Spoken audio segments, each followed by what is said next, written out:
Yang pertama sekali, memang kalau pendidikan agama itu sudah menjadi tugas pokok daripada Dinas Pendidikan Daerah, tugas pokok harus dia lakukan, mau tidak mau harus dilakukan.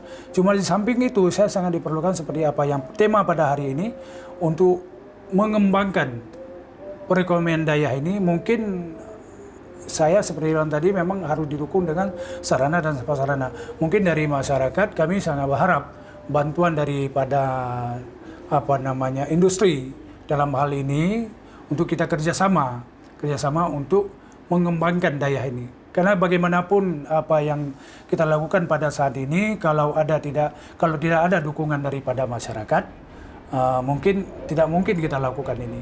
Maka untuk ini pada kesempatan ini saya sangat berharap kepada masyarakat, kepada donatur yang bisa membantu agar pendidikan agama ke depan ini lebih maju.